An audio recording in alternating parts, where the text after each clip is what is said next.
Bom, pessoal, então vamos dar prosseguimento ao nosso conteúdo de mecânica geral. Agora a gente vai discutir sobre binário. Então, para nós entendermos o que é essa definição, a gente vai olhar para esse exemplo que a gente tem aqui. Então, a gente tem esse corpo, é um corpo extenso, e a gente está vendo que duas forças estão sendo aplicadas a esse corpo. A gente tem uma força aqui apontando para cima, e temos uma outra força apontando para baixo. Se a gente tiver uma situação onde essas duas forças possuem o mesmo módulo, quer dizer, a mesma intensidade, estão apontando na mesma direção, né? Então, direção aqui vertical e essa aqui também direção vertical. Mas percebam que elas têm sentidos opostos. Então, uma está para cima, outra está para baixo. E devido ao fato que elas estão sendo aplicadas em pontos distantes desse corpo, quando a gente tem essas forças aplicadas, a tendência do corpo é fazer um movimento de rotação, ou seja, as duas forças elas estão executando um momento sobre este corpo. E aí, nesse caso, devido ao posicionamento e ao sentido das forças, percebam que esse corpo vai tender a rotacionar no sentido horário.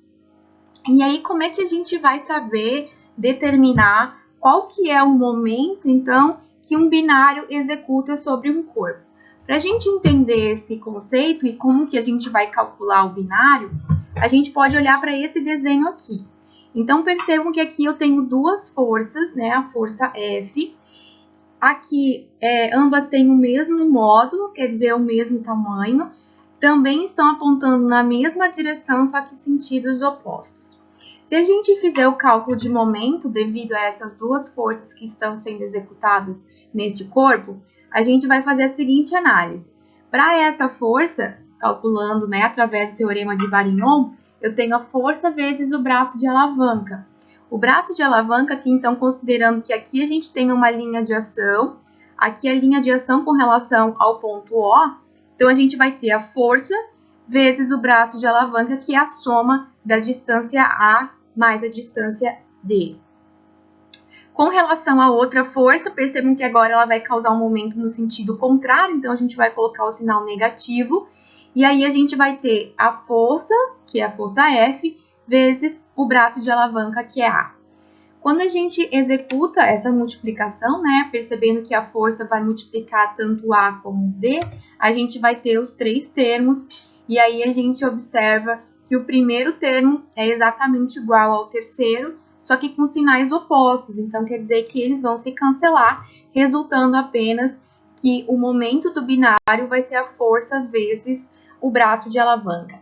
Mas é muito importante, então, que a gente entenda o seguinte: a força que a gente vai precisar colocar aqui para calcular o momento do binário é exatamente o módulo da força, de uma delas, que na verdade são iguais.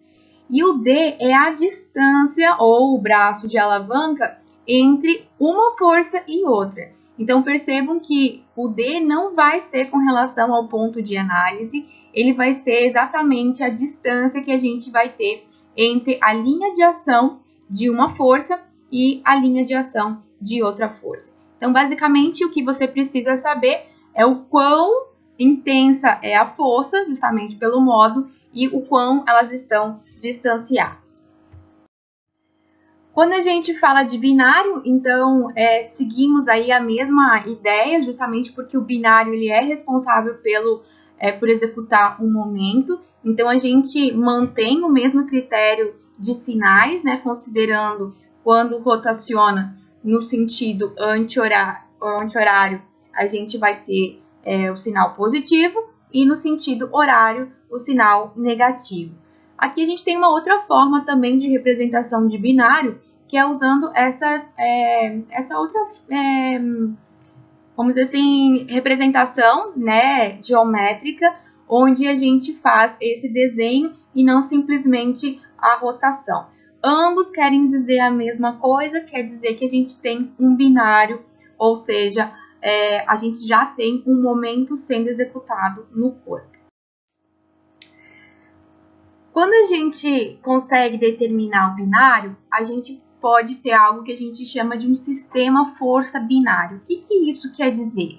Quer dizer o seguinte, vamos imaginar inicialmente que a gente tem apenas uma força atuando no corpo. Essa força, ela é responsável tanto por empurrar o corpo, então imagina que se essa força está sendo executada aqui, ela pode levar o corpo para cá, né, para a direita, no caso. E se ela não for executada exatamente no centro do corpo, ela também pode ser responsável por rotacionar esse corpo. Então, isso quer dizer o seguinte, que essa força, ela tanto pode empurrar, quer dizer, translacionar, ser responsável por uma translação desse corpo, como também por uma rotação. Então, o que a gente faz nesse caso? A gente pode imaginar essa força simplesmente acrescentando, vamos dizer, imaginariamente, outras duas forças de mesmo módulo, mas que apresentem sentidos opostos. E aí, como que a gente pode imaginar isso? Porque percebam que se eu tenho duas forças que têm sentidos opostos, quando a gente soma a força resultante disso, vai ser zero. Então, significa que a gente não está causando nenhuma alteração para o sistema, a gente simplesmente está usando uma outra forma de olhar para ele, considerando que a gente tem dois tipos de movimento, de translação e também de rotação. Então, quando a gente faz isso, percebam que agora, como eu tenho aqui ó, uma força F, aqui onde que eu estou mostrando para vocês, apontando para a direita, e essa outra força aqui apontando para a esquerda, isso aqui a gente vai ter, então, um binário, que é exatamente a nossa definição de binário, considerando forças de mesmo módulo, mas com sentidos opostos. Isso quer dizer, então, que eu posso representar essas duas forças como um momento, justamente que a gente obtém através do cálculo da força vezes a distância entre essas duas forças, e também temos uma força. Então, basicamente, o que é um sistema força binário? É uma forma de a gente representar uma força do sistema responsável pela translação e também o momento responsável pela rotação desse sistema. A gente vai resolver alguns exercícios e aí vai ficar mais tranquilo da gente entender esse conceito de binário. Então, o primeiro exercício que a gente vai resolver é esse exercício aqui, R1, que fala o seguinte: a vista de topo de uma porta giratória é mostrada aqui na nossa figura. Duas pessoas, elas se aproximam simultaneamente da porta e exercem forças de módulo igual. Então, aqui vocês podem ver a representação, que são uma pessoa, vamos lá, tentando entrar no banco e outra pessoa tentando sair do banco. Se o momento resultante em relação ao eixo de rotação da porta, aqui no centro da porta, vale 25 newtons por metro, determine qual que é o módulo da força que está sendo executada. Então, nesse problema, eles já nos está informando qual que é o momento, ou seja, qual que é o torque que está sendo realizado sobre o eixo da porta. O que a gente vai ter que determinar é qual é a força que está sendo aplicada, considerando essa porta ou a pessoa está executando sobre a porta giratória. Então, o primeiro passo para a gente resolver esse problema é que a gente vai ter que determinar a decomposição da força. Então, a gente tem aqui a força. Percebam que a força, ambas elas têm que ter a mesma direção. Então, elas estão inclinadas para um ângulo de 15 graus com relação a essa nossa linha aqui vertical, tá? Então, primeiro passo, primeira etapa do nosso problema é fazer a decomposição das forças. Então, a gente faz isso. Observem que aqui, com relação a essa força, eu vou ter uma força apontando para cá e também uma outra força que é a responsável por empurrar a porta aqui perpendicular a ela. Na outra força, também a gente tem a força perpendicular e uma força que está apontando agora nessa direção. Percebam aqui, ó, que como as forças elas têm o mesmo módulo, tanto essa componente como essa componente, elas têm a mesma intensidade e elas estão apontando para direções opostas, né? Então, quando você faz o somatório dessas duas forças, você vai ter como resultante aí zero. Então, a gente está interessado em saber qual é o módulo que essa componente da força aqui, que é exatamente igual a essa outra, está executando sobre a força. Então, vamos lá calcular. Agora a gente vai calcular, então, o momento do binário, justamente porque a gente já sabe que temos uma força sendo executada aqui, a mesma força, o mesmo módulo de força sendo executado do outro lado. Então, a gente calcula justamente usando a definição que a gente viu anteriormente, força vezes o braço de alavanca. Então, a gente já sabe do problema que a gente tem aí 25 newtons vezes metro, que é o momento que está sendo executado no eixo. Então, a gente pode fazer essa substituição. Agora, quando a gente vai analisar a força, eu tenho que perceber o seguinte, que eu tive que fazer uma decomposição. Então, eu só vou trabalhar com essa força aqui, que é perpendicular à porta. E como é que eu vou obter essa força? Então, reparem que 15 graus é esse ângulo interno aqui. E este ângulo interno, quando a gente analisa, a gente vê que a gente formou um triângulo aqui. E essa força que a gente está trabalhando aqui, ela é o cateto adjacente, é quem está com o ângulo. Então, a gente escreve essa componente aqui como F cosseno do ângulo, cosseno de 15 graus. E temos que multiplicar pelo braço de alavanca, que vai ser a distância entre uma força e outra. Então, desde a força até o centro, a gente tem 0,8 metros. Significa, então, que de uma força até a outra, a gente vai ter uma distância de 1,6. Então, percebam que a gente já montou a nossa equação. A única incógnita que a gente tem aí é a força. Então, a gente vai resolver o nosso problema isolando a força. Então, o 25 vai ser dividido pelo cosseno de 15 e por 1,6. E então, fazendo essa operação, encontramos aí uma força de 16,18 newtons. Qual das duas forças que é esse valor? As duas, né? Lembrando que para que a gente tenha um binário, ambas as forças têm que ter o mesmo valor, ou seja, o mesmo módulo. Ok? Então, aí a gente tem um exemplo de um binário bastante comum, que a gente usa aí no nosso dia a dia, que são as portas giratórias. Agora vamos ver um outro exercício, nosso exercício R2, que a gente vai determinar em um sistema força binário. Então, o exercício é o seguinte: a força de 180 newtons está aplicada à extremidade do corpo, e esse corpo ele é definido como saindo aqui do ponto O a B, né? Então, como vocês podem perceber, ele é aí como se vocês pudessem imaginar um poste inclinado aqui para um ângulo de 30 graus. Ele está nos falando o seguinte: se o ângulo θ for de 50 graus, então reparem que aqui a gente tem um ângulo θ, determine o sistema força binário equivalente no eixo em O. Então, como a gente viu anteriormente, quando a gente quer determinar um sistema força binário, a gente precisa de duas coisas. Basicamente, eu preciso encontrar qual é a força que está sendo executada no sistema, que seria a força responsável por fazer ele translacionar, e um momento responsável por tentar rotacionar esse corpo. Então, vamos lá para a nossa primeira etapa, começando com a decomposição das forças.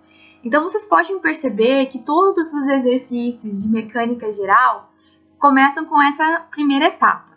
Então, quando você não souber o que fazer no problema, já começa decompondo as forças, que aí, com as forças decompostas, você vai ver que as coisas vão começar a ficar mais claras.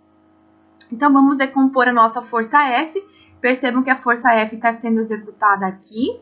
Então, a gente vai ter a componente Fx, que é a componente horizontal, e vamos ter Fy, que é a componente vertical. Então, com relação ao eixo XY, então percebam que a força Fx ela é negativa e a força Fy está apontando para baixo, justamente para que a gente tenha essa direção aqui de força. A gente também percebe o seguinte, que o exercício está nos falando que o ângulo aqui é de 50 graus, ok? Só que a gente já percebe que temos aqui uma inclinação da própria eixo do corpo aqui de 30 graus. Então, isso quer dizer o seguinte: quando a gente mantém essa linha aqui, ó, ela tem a mesma inclinação sempre, né? Justamente porque ela é a mesma linha. Ou seja, essa inclinação, este ângulo que a gente tem aqui, tem que ser exatamente igual ao ângulo de inclinação do eixo, que é 30 graus. Como ao total a gente precisava ter 50 graus, porque o problema está nos pedindo isso, significa que este ângulo que a gente vai ter aqui, de modo que a gente vai formar o triângulo, né, considerando o fx e fy, é de 20 graus, tá? Então, percebam que a gente tem que fazer essa análise aqui, justamente porque o ângulo solicitado é o ângulo de 50 graus.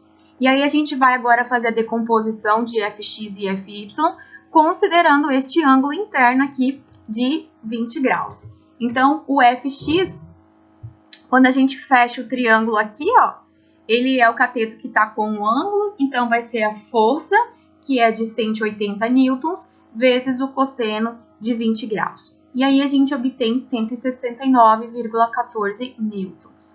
O Fy, então, imagina que a gente tire esse vetor daqui e traga aqui para o outro canto, de modo que a gente feche o triângulo, ele vai ser o cateto oposto, então vai ser o seno do ângulo multiplicado pelo módulo. Então, a gente vai ficar com 180 vezes o seno de 20, o que dá 61,6 newtons.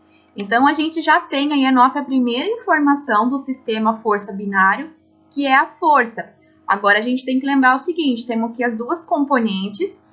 Percebam que o Fx, com relação ao eixo x, ele é negativo. Então, quando eu vou escrever o vetor força, eu preciso colocar o negativo aqui.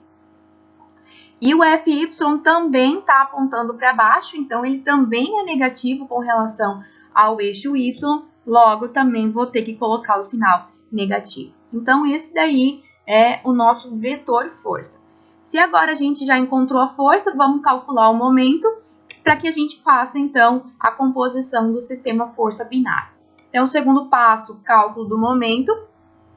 Para fazer o cálculo do momento, eu já tracei agora aqui as linhas de ação, então começando com Fx, aqui a linha de ação de Fx, o nosso ponto de análise é o ponto O, então aqui eu também tenho a linha de ação. Então percebam que o nosso braço de alavanca vai ser a distância vertical, e aí também vamos fazer a mesma análise para o Fy, no caso do Fy, aqui a nossa linha de ação é vertical, também fazemos uma linha de ação vertical no ponto O, e a distância ou o braço de alavanca vai ser dado por essa distância marcada aqui em amarelo. Então, a partir dessas informações, agora a gente pode calcular o momento. Então, o nosso momento, primeiro vamos calcular o Fx. Então, a componente x, aqui a gente tem a força, 169,14. Vamos multiplicar pela distância que ela está do ponto O, que é essa altura aqui. Então, percebam que a altura vai ser a altura até aqui, que a gente tem 150 milímetros. Então, eu já converti aqui para metros, 0,150. E a gente tem mais essa altura aqui, que é o cateto oposto desse triângulo aqui, ó. Então, percebam que aqui a gente forma um triângulo. Sempre vai formar triângulos, professora? Sim. Sempre você tem que buscar encontrar as informações dos ângulos e fechar o triângulo para que você consiga determinar tanto as decomposições de força como também as decomposições de altura. Então, aqui o nosso triângulo tem hipotenusa 120 milímetros. Como a gente quer o cateto oposto, então vai ser 0,120 vezes o seno de 30 graus. Percebam aqui, ó, que quando a gente tem essa força Fx apontando aí para a esquerda, o que vai acontecer é que com relação ao ponto O, que está fixo aqui, ela vai rotacionar, ou ele vai tender a rotacionar esse corpo no sentido anti-horário, né? Então, imagina que ele está preso aqui no ponto O, quando é executada uma força, aqui, ó, a gente está, na verdade, tentando empurrar ele para cá, né? Então, ele vai querer rotacionar no sentido anti-horário. Se é anti-horário, então significa que a gente coloca aqui o sinal positivo. Não coloquei o sinal positivo justamente porque a gente não tem esse costume, mas então esse termo é positivo. Agora vamos calcular o momento de Fy. O FY, ele é o vertical, que está aqui, que vimos que a componente dele é 61,6. A distância que a gente tem aqui é o cateto adjacente do triângulo formado, ou seja, vai ser a hipotenusa, 120 milímetros, 0,12 vezes o cosseno de 30 graus. E aí, agora a gente analisa a questão de sinal, que vai ser, se o sinal vai ser positivo ou negativo. Então, quando a gente empurra isso daqui para baixo, ó, que é o FY está fazendo, né, justamente puxando, empurrando para baixo, esse sistema ele também vai tender a rotacionar no sentido anti-horário. Então, quer dizer que o nosso momento também vai ser positivo. Então, por isso que a gente deixa aqui o sinal positivo e agora a gente resolve a nossa expressão. Primeiro termo aqui vai ficar 35,5, depois é bem interessante que você resolva esses problemas, né? Faça o passo a passo para você fazer as verificações, né? Não apenas acompanhar o vídeo, que é importante que você coloque mesmo a mão na massa, que esse, na verdade, é a essência aqui de mecânica geral, resolver o maior número de exercícios possíveis. E aqui o segundo termo, que deu 6,4, então o resultado final do momento, 41,9 newtons vezes metros. Então, como o nosso problema era determinar um sistema força binário, o que isso significa? Preciso da força e preciso do momento. Então, aqui a gente encontrou a força, encontrou o momento, então a gente já tem, então, um sistema força binário. Ok, pessoal? Qualquer dúvida aí sobre binário, a gente vai conversar no nosso chat online e já vai marcando aí qualquer dúvida que surgiu para a gente tirar hoje na nossa aula ao vivo. Agora a gente vai falar um pouquinho sobre momento tridimensional.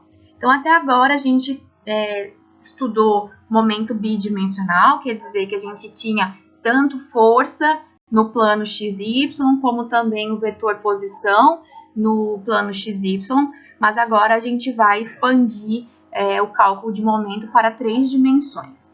Então, para a gente calcular o momento, a gente mantém a mesma forma de resolução.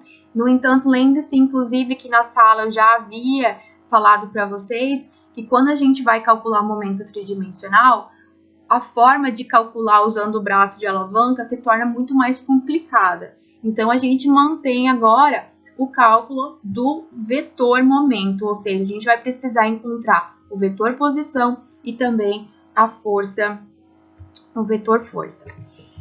E aí vem uma pergunta-chave muito importante com relação ao momento tridimensional, que é o seguinte: quando a gente estava trabalhando com as forças bidimensionais, a gente fechava o triângulo, calculava a componente x, calculava a componente y, né? Com o seno ou com o cosseno. Mas é agora que a gente tem 3 dimensões. Como é que a gente vai decompor a força?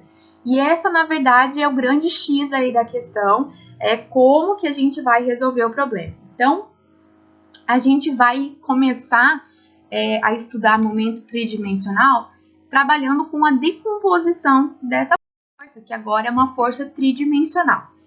E aí a gente vai ter que imaginar o seguinte: a nossa força tridimensional agora ela vai ter componentes na direção I, J e K, ou seja, X, Y e Z.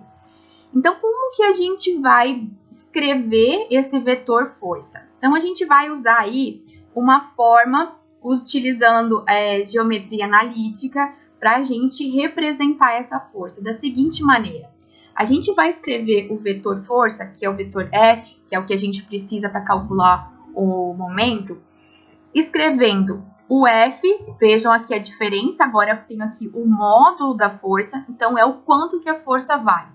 Por que é interessante que eu use o módulo?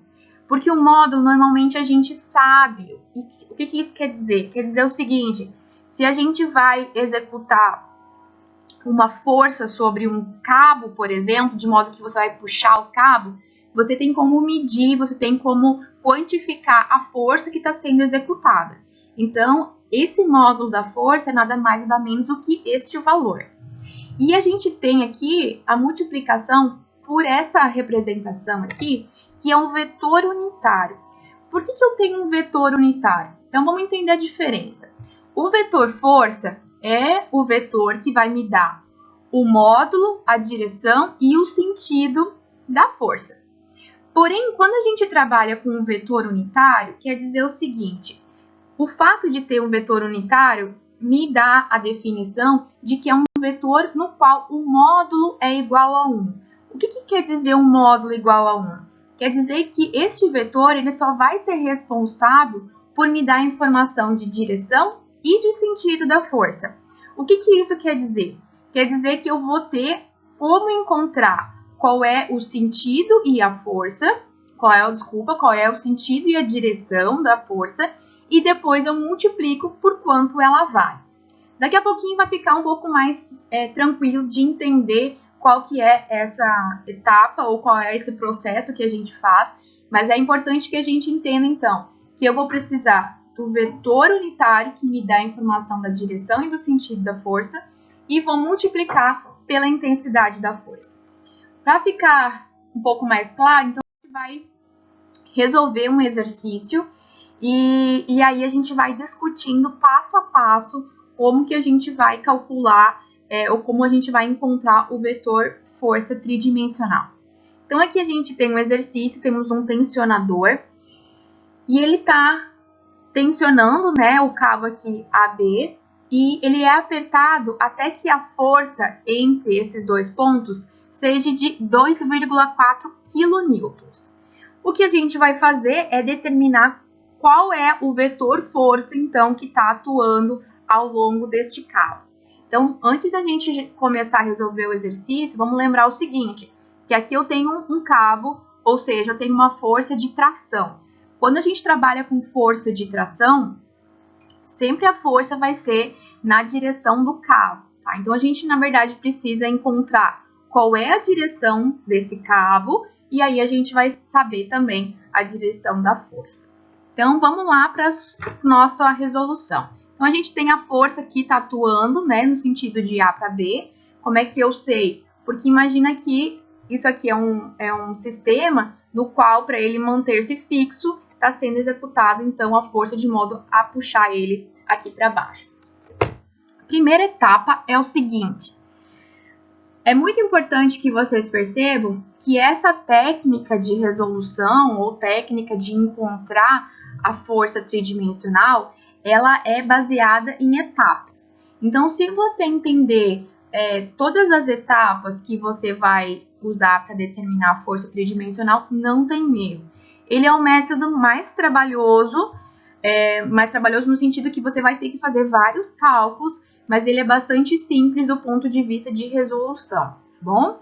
Então, a primeira coisa que a gente vai ter que fazer é determinar o vetor que conecta A e B. Como que a gente vai fazer isso?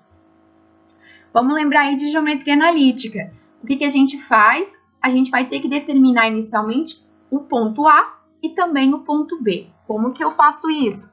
Eu vou vir aqui no desenho e eu vou ler as informações da onde está posicionado o A e da onde está posicionado o B. Então, vamos começar com A, e aí, antes da gente imaginar como é que eu vou fazer essa leitura, percebam aqui que eu tenho os eixos, ó. Então, aqui começa a origem, e aí a gente tem o eixo X para cá, o eixo Y aqui para frente e o eixo Z para cima. Então, são os eixos que a gente vai utilizar como referência para escrever as nossas coordenadas. Então, o ponto A, percebam que com relação ao X, o X quer dizer que ele tem que vir aqui para frente. E eu não tenho, ou eu não tive que vir aqui para frente para escrever o ponto A, porque o ponto A está aqui em cima. Então, a coordenada X para o ponto A é 0.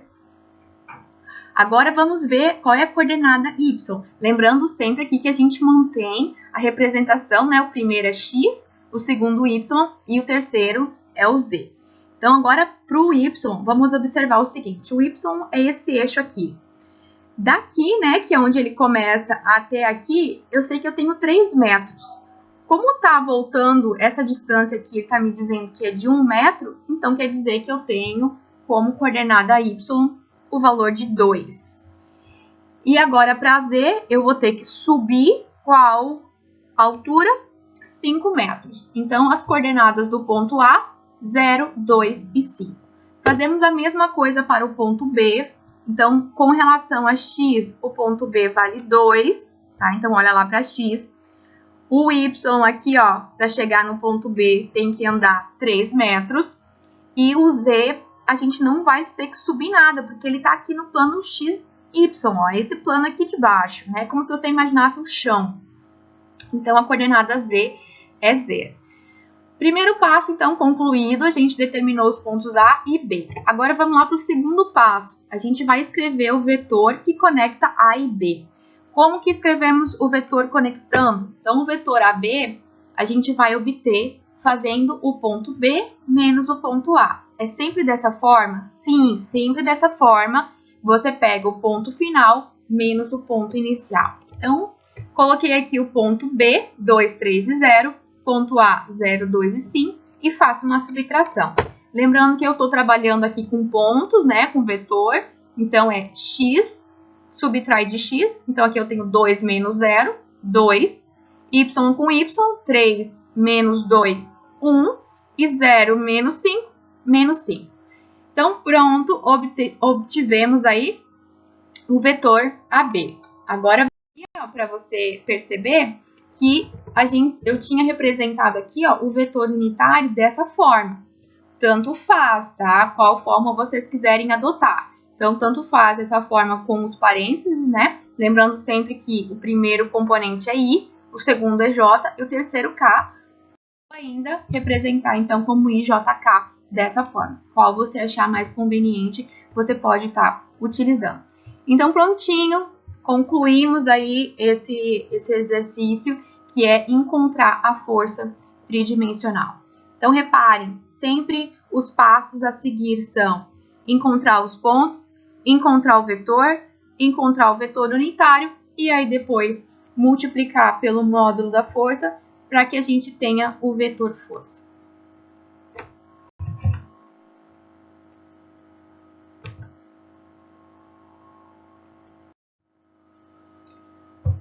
Usando esse mesmo exercício que a gente encontrou a força tridimensional, vamos usar ele para calcular o momento, então. Já que agora a gente já sabe encontrar o vetor força, vamos calcular o momento que essa força que a gente encontrou realiza em relação ao ponto O. Então, o ponto O é a base desse nosso suporte e a gente quer encontrar qual é o módulo que está sendo, qual é o momento que está sendo executado. Então, para calcular o momento, a gente vai usar o produto vetorial entre o vetor posição e a força. A gente já encontrou o vetor força, né, através do nosso exercício anteriormente. Agora, a gente vai encontrar o vetor posição. Então, o vetor posição, ele é o vetor sempre conectando o nosso ponto de análise até onde a força é aplicada. E aí, como é que eu vou encontrar ele? Então, a gente sempre pode fazer o nosso caminho, né? Para conseguir sair do ponto 0 e ir até o ponto A, eu vou ter que subir 5 metros. Então, eu vou ter que ir positivo 5K. E eu vou ter que ir na direção Y 2 metros. Então, o vetor posição é 2J e 5K. E percebam que a direção I, ela é 0, tá? Como que eu também poderia obter o vetor posição? Você pode simplesmente considerar o vetor entre A e a origem. A origem tem coordenadas 0, 0, 0 e o ponto A tem coordenadas 0, 2 e 5, como a gente já tinha visto anteriormente, que vai também resultar aí no vetor posição.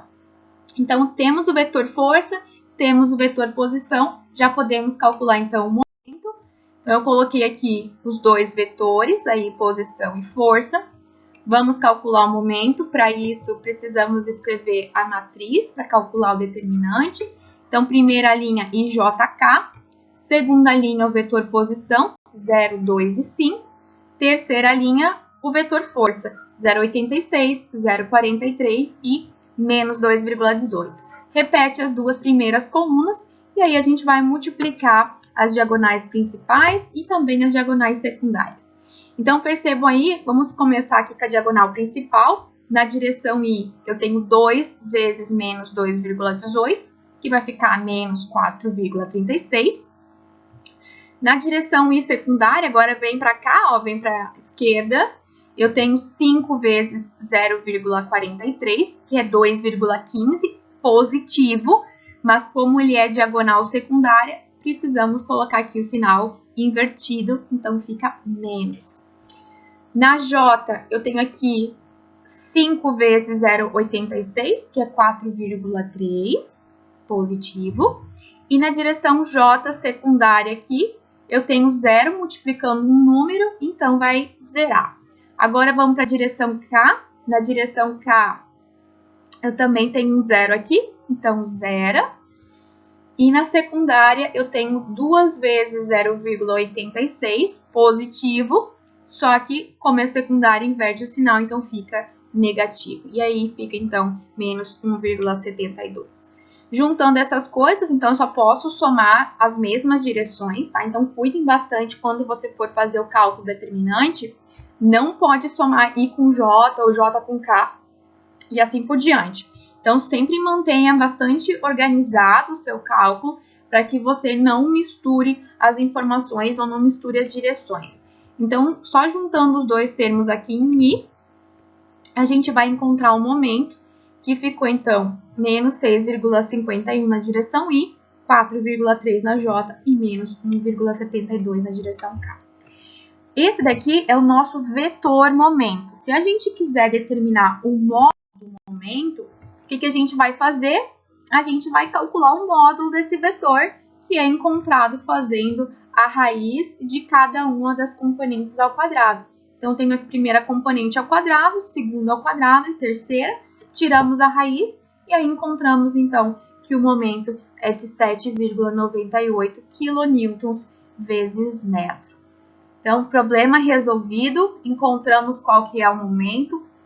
Vai ter alguns exercícios que ele pede especificamente, calcule o módulo do momento ou calcule o vetor momento. Então, independente do que ele está pedindo, sempre a gente vai ter que utilizar esses passos que a gente descreveu. E aí é importante que você faça aí um esqueminha no seu caderno com todas essas etapas, né? Com a primeira etapa, a segunda etapa, a terceira, que se você seguir essa ordem de análise, de resolução, você nunca vai se perder. Agora vamos lá, agora é a vez de vocês praticarem aí, determinar o momento tridimensional. Então, a gente tem o nosso primeiro exercício de momento tridimensional, que é o seguinte. Ao levantar uma carga da posição B, desenvolve-se no cabo uma força atrativa de 40 kN. Calcule o momento que essa força atrativa produz em relação à base zero, ou à base da origem, da grua de construção. Então, bora lá calcular o momento e a gente vai discutir qualquer dúvida que você tenha sobre esse conteúdo de binário e momento tridimensional. A gente vai conversar no nosso chat ao vivo e também a gente vai resolver esse exercício, conferir as suas respostas. Então, bora lá fazer o exercício, que quando a gente faz o exercício vai surgir as dúvidas e aí a gente vai aproveitar o nosso chat ao vivo para tirar todas as dúvidas, ok, pessoal? Então, até daqui a pouco.